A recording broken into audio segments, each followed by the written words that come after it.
जेके Yadav films present. चुकभुकिया कुमारी पकड़ तकिया। अरे कौन है जी चुकभुकिया कुमारी? चुकभुकिया कुमारी पकड़ तकिया। जी सर। सुनाई नहीं देता, इतना देरी से बोल रहे हैं। कहाँ रहते हैं? थोड़ा बाहर गए थे सर, नाश्ता पानी करने। डॉक्टर साहब से नहीं मिलना है? मिलना है कि? ई लीजिए पुर्जा, आई गली धर के सीधे जाइए और 5 नंबर में जाकर ढूंढ जाइए, डॉक्टर साहब वहीं मिलेंगे। अच्छा ठीक है सर।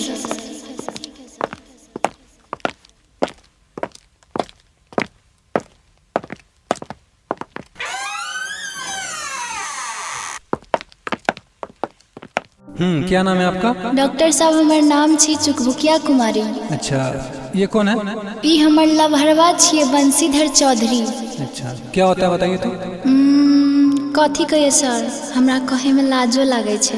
बोली ना सर, ये बोल नहीं पाता है। अच्छा अच्छा, तो अभी बता दो क्या क्या होता है इसको। हम ही बताएं?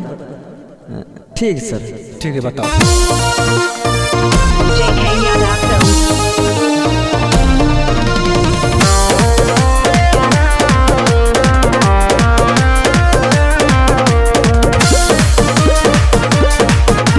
खाना ने खाई छही भूखल रहई छ होई गेलै कमजोर।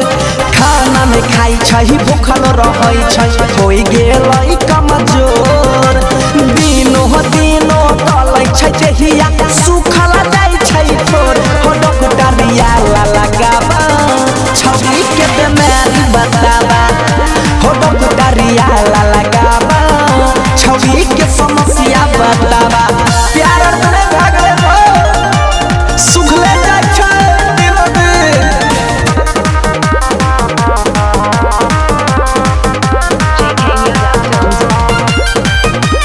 ए डॉक्टर जी पता ने लगलाई के तनो हम कलियै वो झागुनी।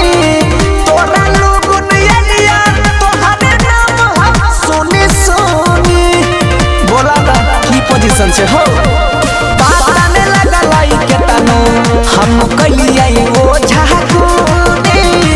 तोरा लोगन एलिया तोहरे नाम हम सोनी सोनी। नाम हम सोनी सोनी। कैल्शियम हार्मोनिक टॉनिक पिल कई बोतल 5।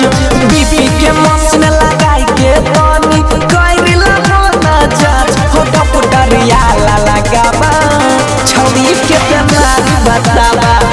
हो डॉक्टरिया लगाबा छौरी के समस्या बताबा।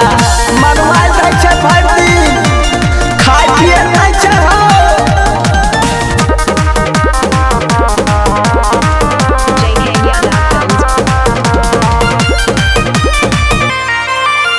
हमरा लगाई छै एकरा लग गेलै लव के हवा। सेट न कल कई कोनो हे पति यो के दावा। बहुत परेशान छै डॉक्टर साहब, तनी चेक करियो।